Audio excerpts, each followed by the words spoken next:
So today we're going to talk about something you normally don't talk about. You're normally talking about business. Yes. Today we're going to talk about your marriage. Yeah. Because people know about your lovely husband, JD, from your Instagram.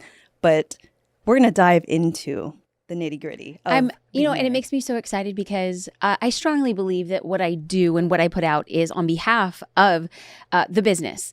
And so oftentimes I do talk about him. I make references. People are familiar with him. But to really add insight into what happens behind the scenes is we are equal business partners. We do everything together. And while I'm outward facing, he's very much integral to the business. So I'm just very excited to cast light on somebody who prefers to be behind the scenes. But let's take it back because you guys have been together for a really, really long time. You are high school sweethearts. Yes, you've done some homework, girl. Of course, I saw that prom photo.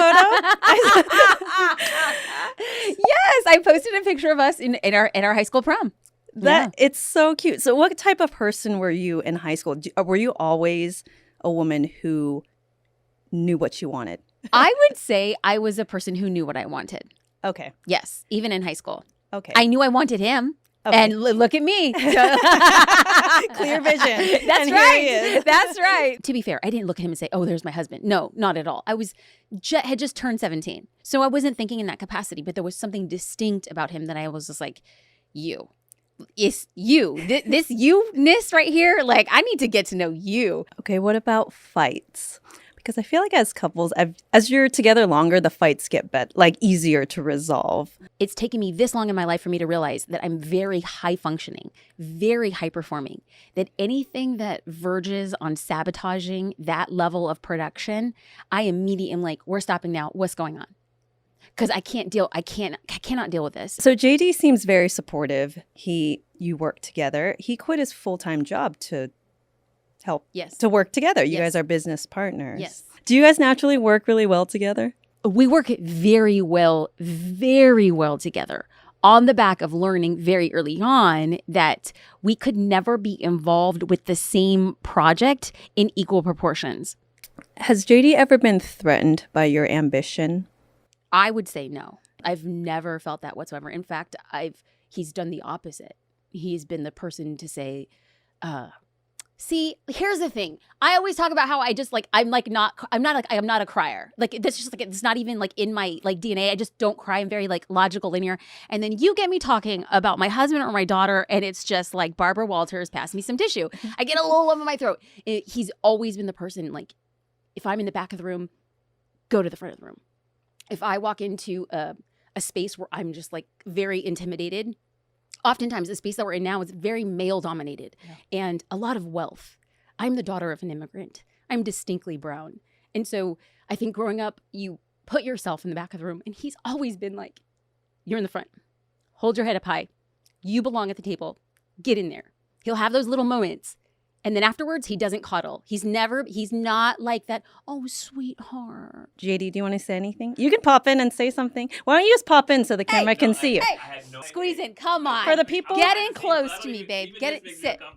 For the people who are visual, you can just lean in. This is JD. Hey, this is the first time I get to actually sit next to Jasmine during a podcast. But right when I heard you say right in the get-go, I was like, I wanted to somehow crawl out of the door. I was like, he's not going to sit in here if he knew we were going to talk about him. So I'm so happy that because otherwise it just wouldn't have happened. And so I'm glad I was actually part of the conversation or listening to the conversation, because it also reminded me of all the things that I need to continue being as a husband. I think that, these things, you don't have them forever. It's not like something you have to work really, really hard every day to continue to have a lot of these attributes and characteristics that your partner enjoys. And so it was just a great reminder to not let up and not give up on what we really, really want. Yeah. And I'm just thankful that you gave us this space to document where we are in our journey.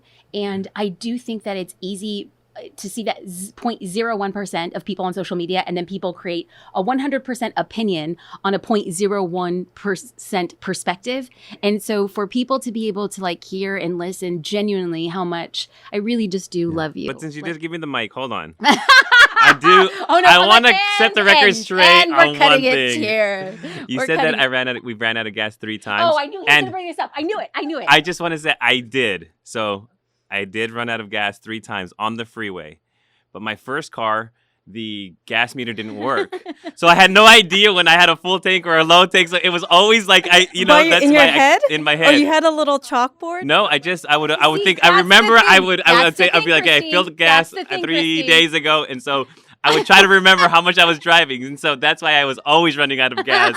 But now that I have a car, I've never run out of gas with No, because then he'll look at actually he'll like once. yes, It did happen once in our Okay, in our new car. yes. Once. So I mean, like, I just got used to still doing the math and not looking at the meter. but when I maybe. go back and we talked about like finding somebody who may not have like the financial wherewithal that you thought, like, I think that we don't ever really talk about like the car that we come from very simple families. And so the car that we dated, met on, like you drove forever, was a 1981 Ford Ranger.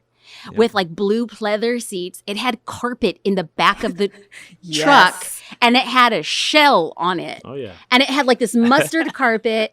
And I think that's just truly 100% when you must fall in love with the core of that person. When there's nothing else that's dazzling on material things, when you find the person who dazzles like on the inside, you're just like, I believe in the promise, and I believe in like the hope of what we can create versus resting or depending on like the visual aspects of material things.